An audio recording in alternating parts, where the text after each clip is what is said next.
The patrol car's headlights cut through the darkness of Cedar Avenue, casting long shadows across the crumbling sidewalks. Officer Mike Reynolds drums his fingers against the steering wheel, while his partner, Jake Sullivan, stares out the passenger window. They've worked this beat for 8 years, claiming to know every face, every movement that belongs, and doesn't belong, in their territory. "Hold up," Jake says, straightening in his seat. "Check out that guy by the convenience store." Mike slows the cruiser, squinting through the darkness. A tall black man in a dark coat stands near the store's entrance, checking something on his phone. "The store closed hours ago." "Doesn't look right," Mike mutters, already reaching for the radio. "You see anyone hanging around here this late before?"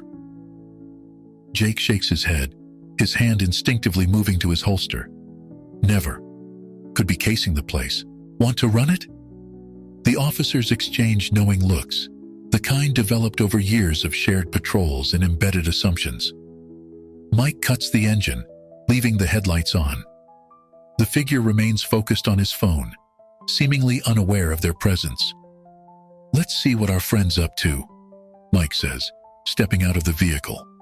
His boots crunch against broken glass on the pavement. Jake follows, maintaining what they consider a tactical distance. "Sir," he calls out, his voice carrying the authority of someone used to being obeyed. "Police officers, we need to speak with you." The man looks up from his phone, his expression unreadable in the harsh glare of the cruiser's lights. He doesn't move, doesn't raise his hands, doesn't show the fear or nervousness they're accustomed to seeing. Instead, he stands perfectly still, watching them approach. Mike's hand hovers near his weapon. "Sir, I'm going to need you to put the phone down and show us some ID." The man slowly pockets his phone, his movements deliberate. "Of course, officers." His voice carries an unmistakable note of authority that makes both cops hesitate. He reaches into his coat, producing not just an ID, but a gleaming police badge. The badge catches the light, and both officers freeze. The gold shield of the chief of police glints at them. Chief Marcus Johnson steps forward into the full beam of the headlights, his face now clearly visible. The silence that follows feels like a physical weight. Mike's hand drops from his weapon. Jake takes an involuntary step backward.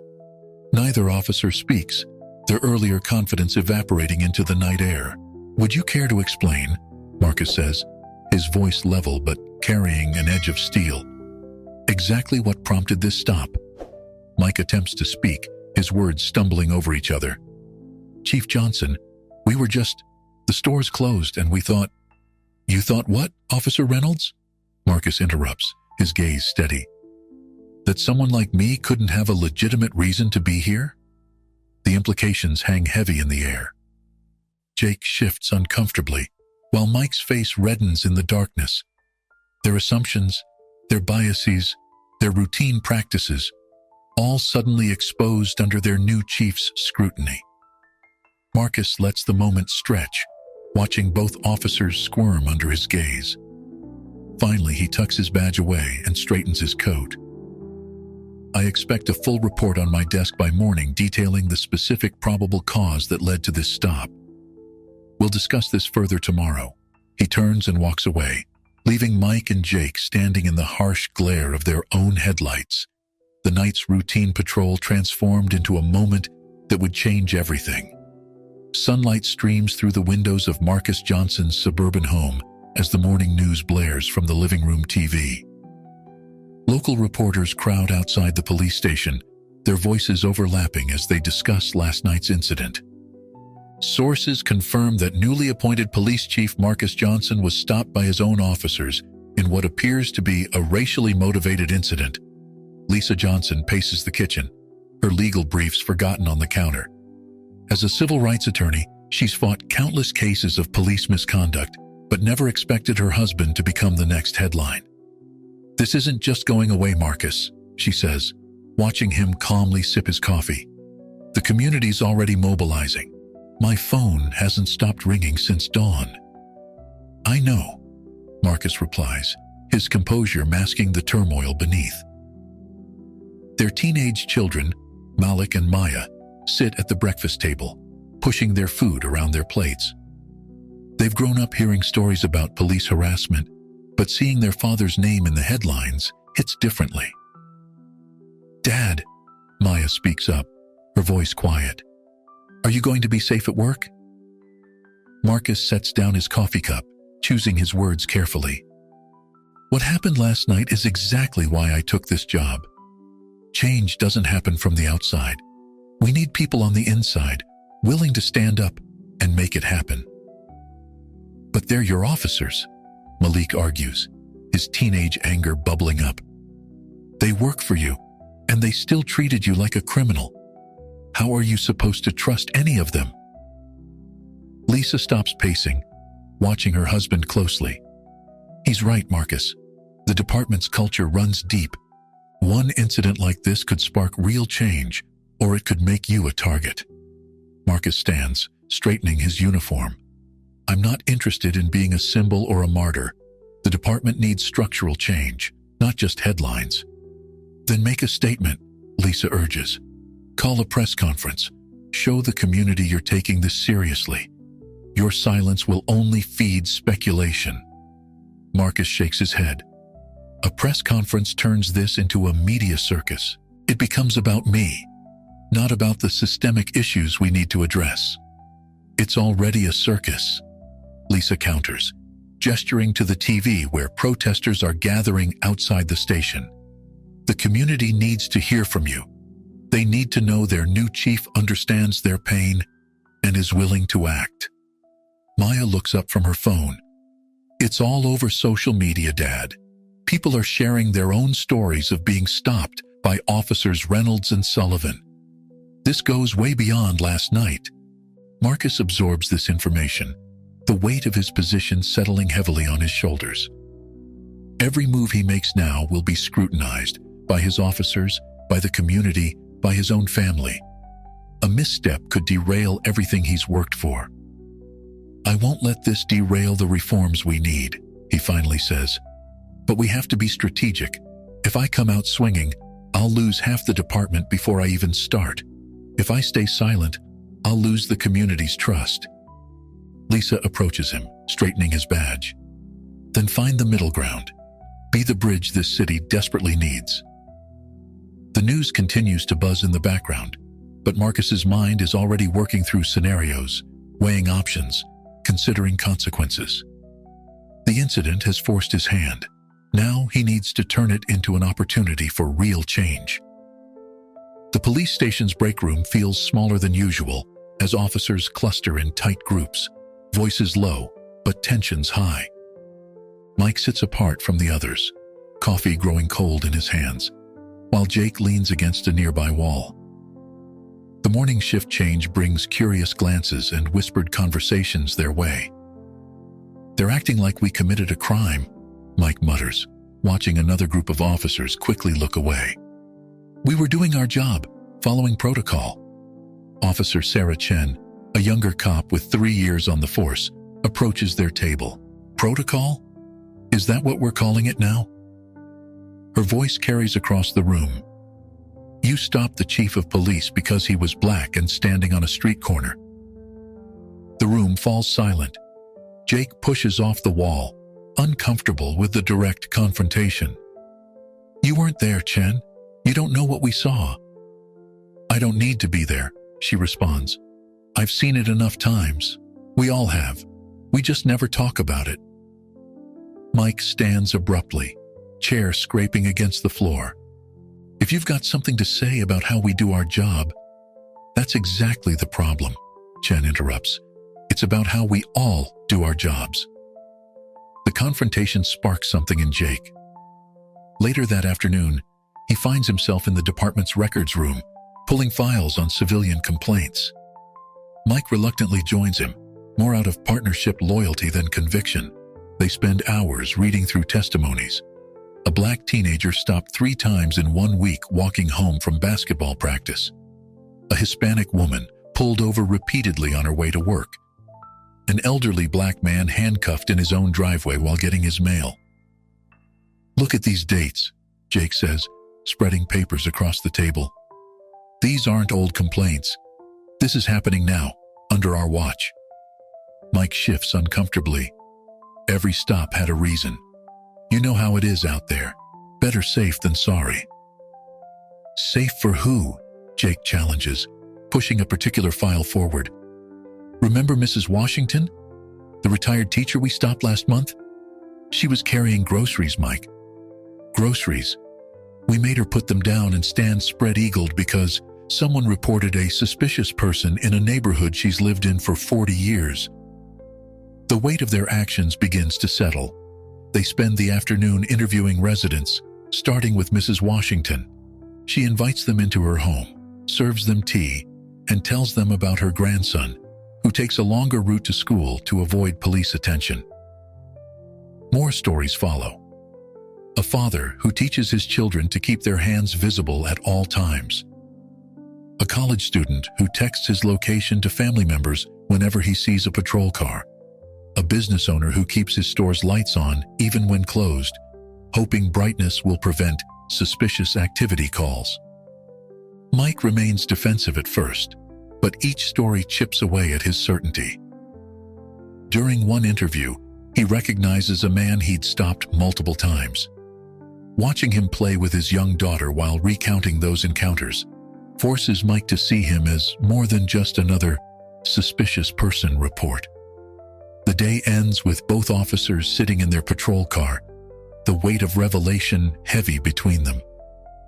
The same streets they've patrolled for years look different now.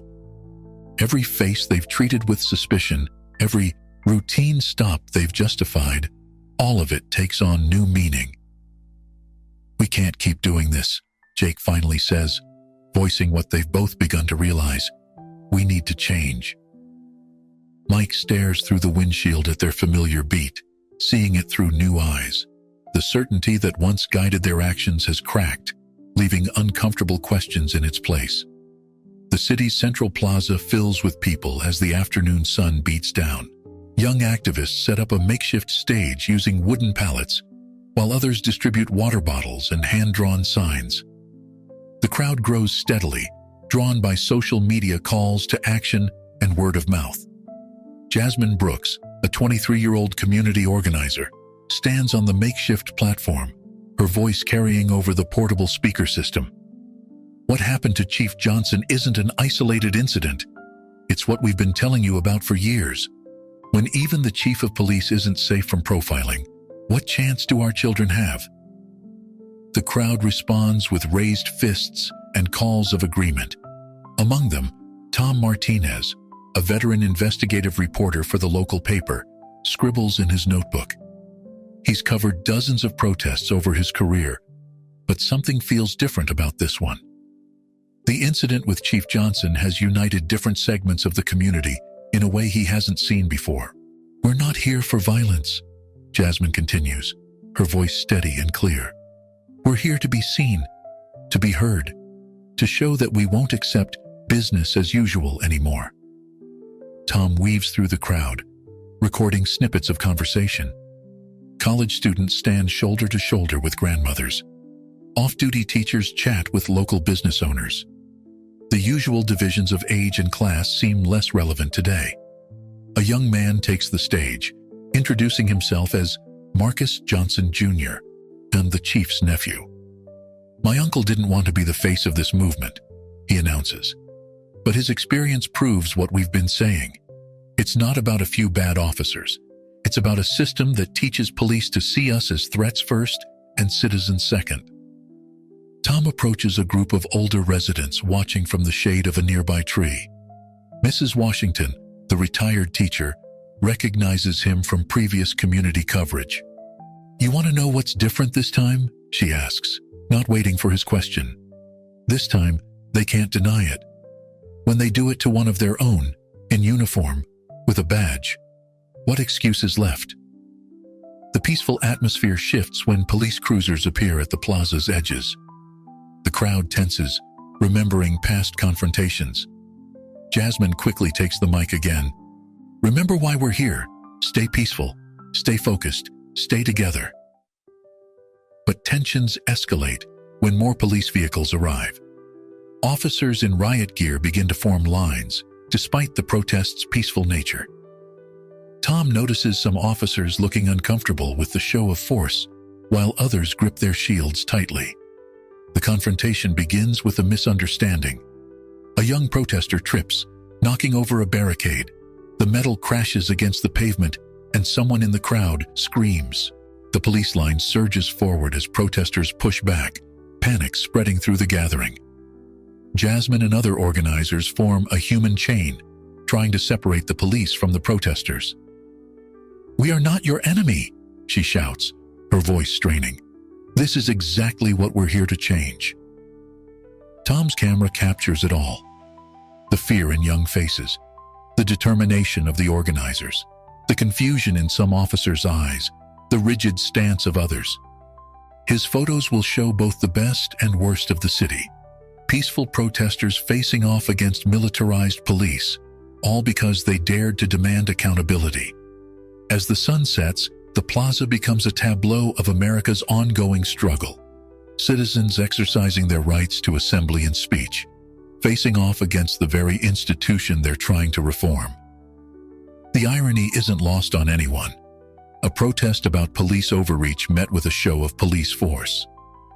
The community center's main hall has never felt so crowded.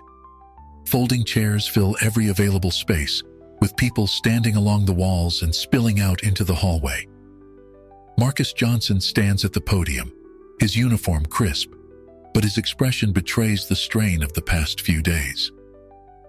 Behind him, a banner reads, "Community Police Dialogue, Building Trust Together." Marcus adjusts the microphone, scanning the faces before him. He sees anger, skepticism, hope, and fear, all directed at the badge he wears. "I'm not here to make speeches," he begins, his voice steady. "I'm here to listen, to really listen, and I want to hear from everyone, especially those who've been afraid to speak up until now." The first hour is difficult. People line up at the microphone, sharing stories of harassment, profiling, and fear. A teenager describes being stopped walking home from school. A businessman talks about teaching his sons how to survive police encounters. Each story adds to the weight in the room. Marcus maintains his composure, but his jaw tightens with each account. He takes notes, asks questions, refuses to defend or deflect. This isn't about justification. It's about acknowledgement. Then Maria Rodriguez approaches the microphone. Her hands shake as she holds a photograph. "This is my son, Carlos," she says, her voice breaking. "He was a college student, on a roll, never in trouble." She pauses, gathering strength.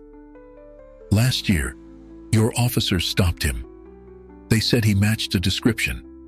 They didn't listen when he tried to explain he was just walking to his car." The room falls silent as Maria continues. "They threw him to the ground, his face." She touches the photo. He needed stitches. But that's not the worst part. The worst part is how they broke something inside him. He doesn't trust anymore. He's afraid. "My boy, who used to light up every room, now jumps at shadows." Tears stream down her face, but her voice grows stronger. "You wear that uniform and tell us you want change. But what about my son? What about all our sons and daughters? How do we trust again?" The silence that follows her words is deafening. Marcus steps away from the podium, approaches Maria. The room watches, tension thick in the air. He doesn't try to touch her or offer empty comfort. Instead, he looks at the photo she holds. "I can't undo what happened to Carlos," he says, his voice carrying in the quiet room. "I can't erase that trauma or rebuild that trust with words. But I make you this promise. Your son's story, and every story shared here tonight, will drive real change. Not just policies on paper, but in how we train, how we hire, how we hold officers accountable." An elderly man stands from his seat. "We've heard promises before, Chief Johnson. What makes you different?" Marcus turns to address him, but keeps his position near Maria. Because I'm not just the chief. I'm a black man who's faced the same profiling, a father who fears for his children.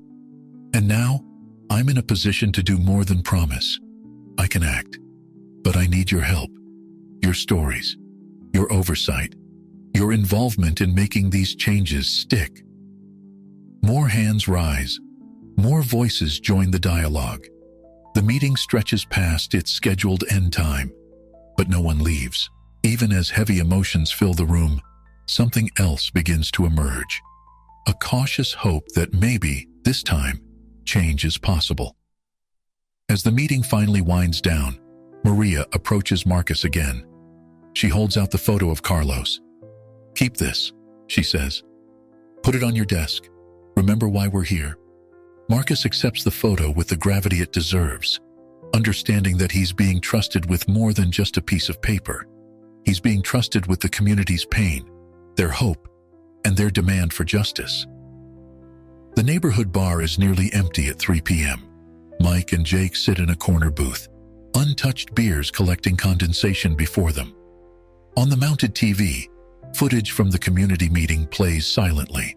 They watch their chief standing beside Maria Rodriguez, neither speaking as the scene unfolds. "Turn it off," Mike mutters to the bartender, who obliges.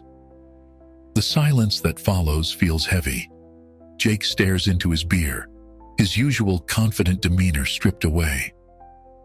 "They're making it sound like we're monsters," Mike finally says, his voice tight with defensive anger. "Like every stop, every arrest, was just us being racist. We were doing our jobs, following procedure." Jake doesn't respond immediately. He's been quieter since they started interviewing community members, since they dug through those complaint files. "Were we?" he finally asks. "Following procedure? Or were we following our assumptions?" Mike's hand tightens around his glass. "Don't tell me you're buying into this. 20 years on the force and suddenly you're questioning everything?"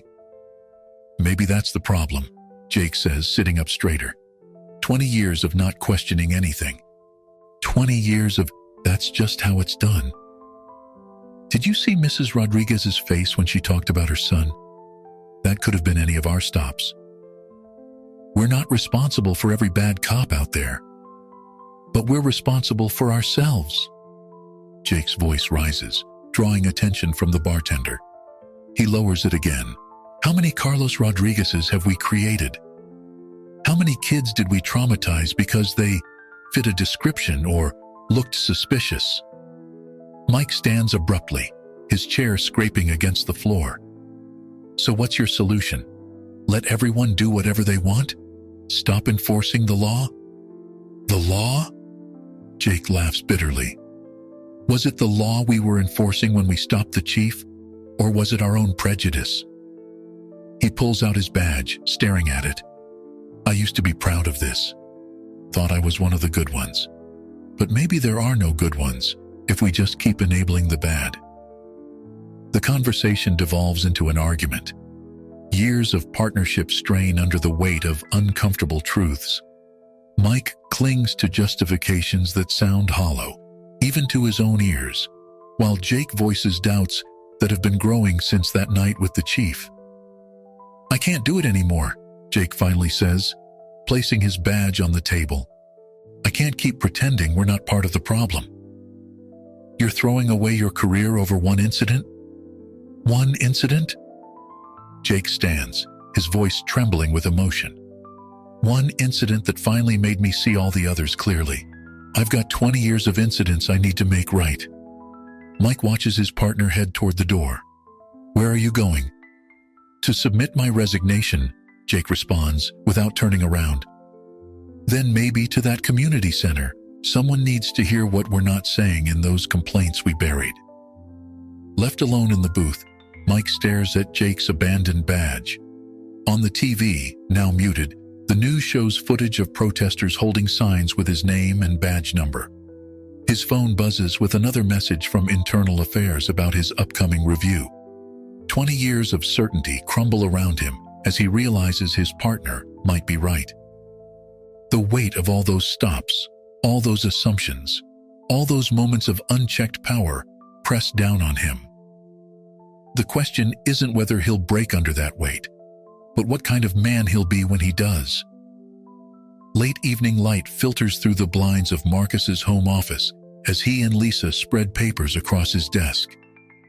Charts showing departmental statistics, training protocols, and incident reports create a paper trail of systemic problems they're determined to address. "Look at these numbers," Lisa says, highlighting a section of data. "Traffic stops of minorities are 3 times higher than whites in similar neighborhoods, but the contraband hit rates are actually lower. It's not effective policing. It's harassment with a badge." Marcus rubs his temples, studying a draft of new training requirements. "We need more than just diversity seminars. We need to completely rebuild how officers interact with the community." He points to a proposal: community immersion programs, regular neighborhood meetings, officers living in the areas they patrol. Lisa nods, but her expression remains concerned. "The union's going to fight this. You're asking officers to completely change their mindset, their methods, their prejudices," Marcus interrupts. "Let's call it what it is." Their discussion is interrupted by a news alert on both their phones. Marcus reads it first, his expression darkening. "Officer involved shooting in the 4th District. Unarmed teenager." Lisa reaches for her coat. "I need to get down there. The community's going to need legal observers." She pauses, watching her husband's face. "This is going to test everything you're trying to build." Marcus is already changing back into his uniform. "The department's response to this will show everyone whether I'm serious about reform or just talking."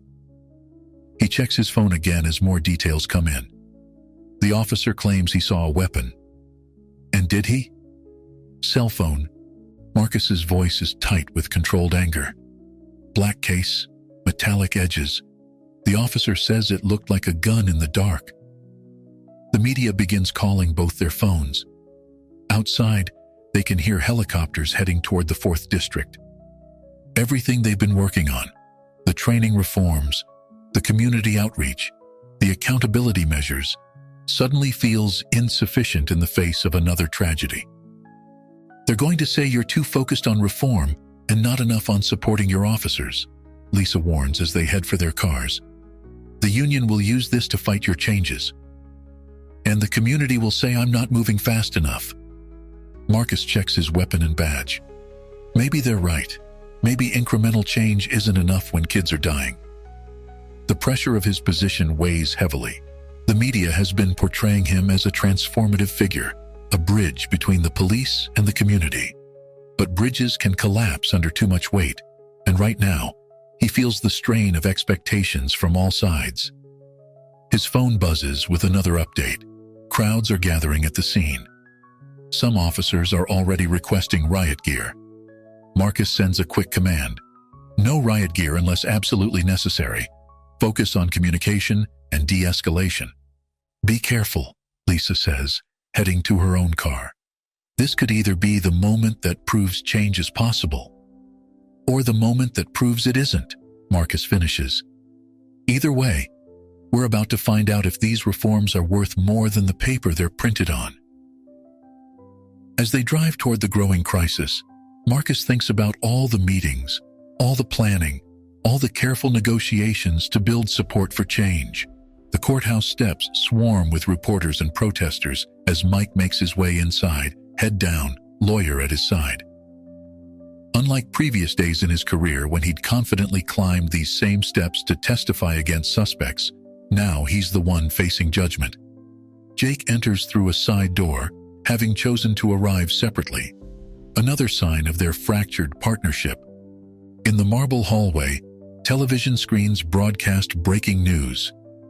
Exclusive: body camera footage released of police chief profiling incident. The grainy nighttime footage shows their encounter with Marcus from multiple angles, their assumptions and biases laid bare for the world to see. Mike's lawyer hustles him into a conference room, away from the cameras. "The video's going viral," she explains, tablet in hand. "Social media, national news, it's everywhere. We need to consider a public statement." What's left to say? Mike responds, watching the muted footage play on repeat. Everyone's already decided we're guilty. Down the hall, Jake sits with his own legal team, but his approach is markedly different. He's brought boxes of documents, personnel files, complaint records, internal memos. I want to come clean, he tells them, about everything, not just that night with the chief. The lawsuit filed by community members alleges a pattern of discriminatory policing, using the incident with Marcus as a catalyst to expose years of similar stops. Jake's decision to cooperate has made him both a pariah among fellow officers and an unexpected ally to the reform movement. Outside, protest chants echo through the building's thick walls. Signs bearing Mike and Jake's badge numbers and faces fill the air. What started as a local incident has become a national conversation about police reform. A young clerk rushes into Mike's conference room. "Turn on the news," she says breathlessly. Officer Chen is testifying. On screen, Sarah Chen sits before the Police Oversight Committee, her uniform pristine, her voice steady. "I witnessed similar incidents throughout my time in the department," she testifies. "Officers Reynolds and Sullivan weren't outliers. They were following an unwritten code that we all knew existed." Mike slumps in his chair as Chen details specific incidents, dates, locations. His lawyer scribbles notes frantically, but Mike barely notices. He's watching the reaction shots of his former colleagues in the audience, seeing the mix of anger and shame on their faces. Meanwhile, Jake begins his own testimony to internal affairs. "We had code words," he explains, "ways of justifying stops without explicitly mentioning race. We all knew what they meant, but they gave us plausible deniability." The testimony continues for hours. Jake provides names, dates, and incidents that corroborate community complaints going back years. Each revelation adds another crack to the department's facade of professional policing.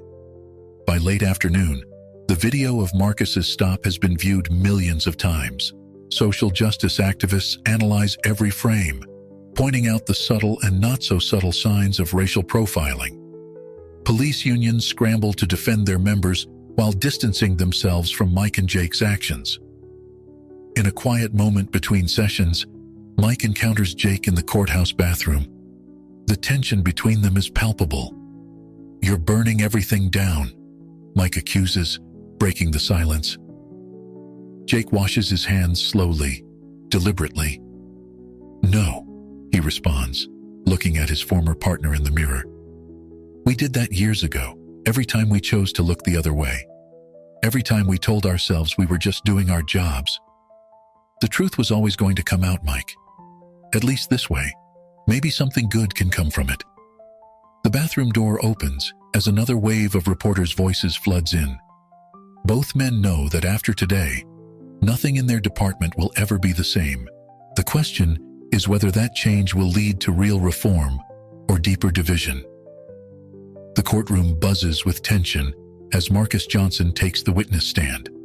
Every seat is filled, community members, officers, media, and curious citizens all drawn to this moment of reckoning.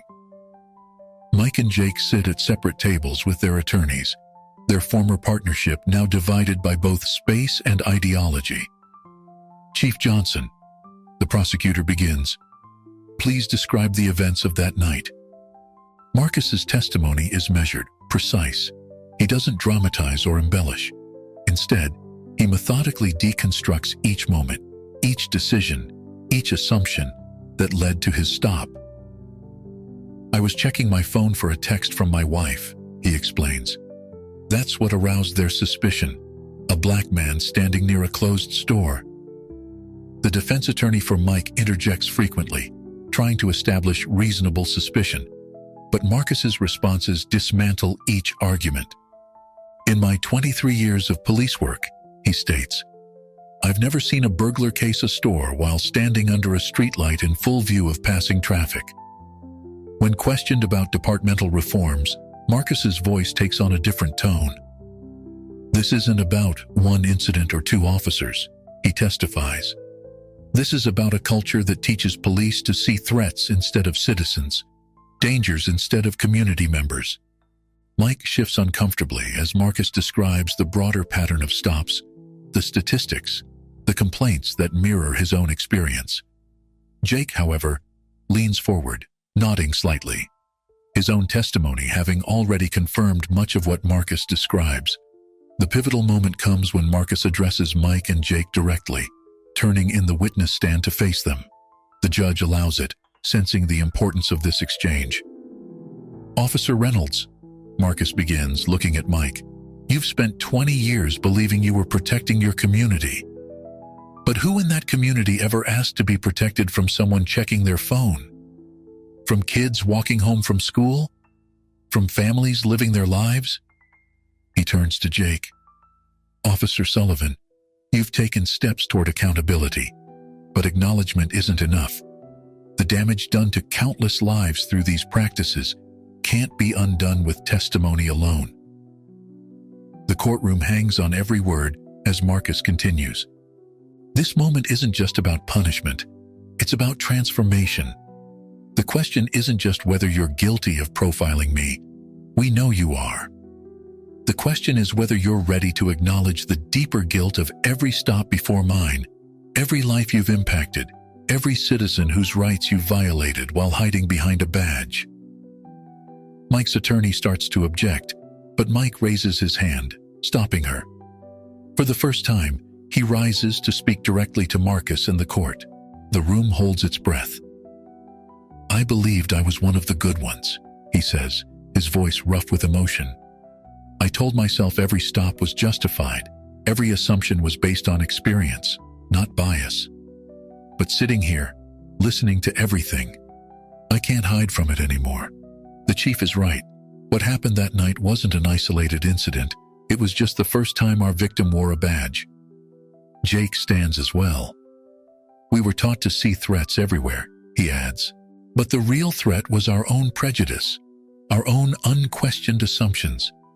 We became what we claimed to be protecting against, people who made others feel unsafe in their own community." Marcus watches both men, his expression a mixture of sadness and determination. "Recognition is the first step," he says.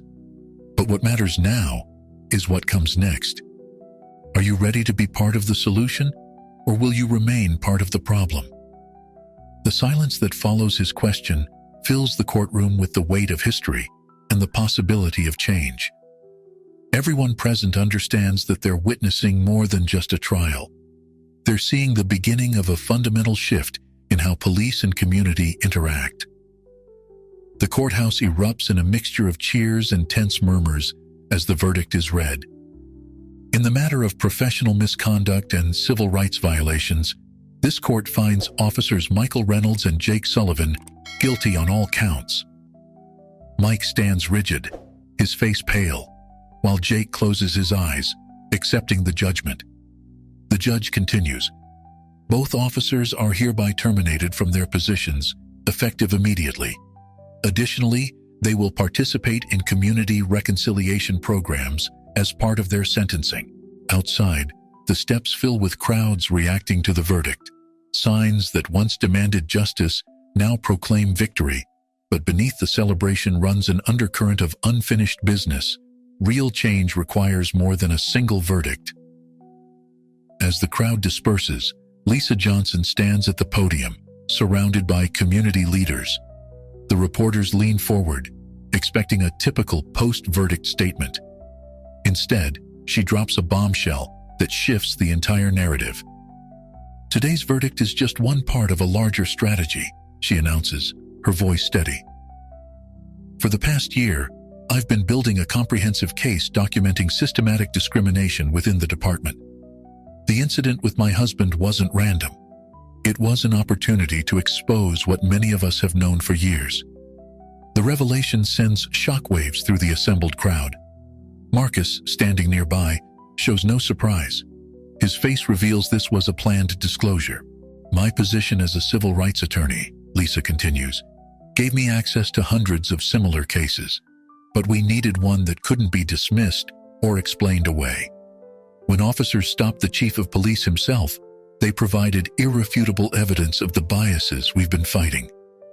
The reporters erupt with questions, but Lisa raises her hand for silence.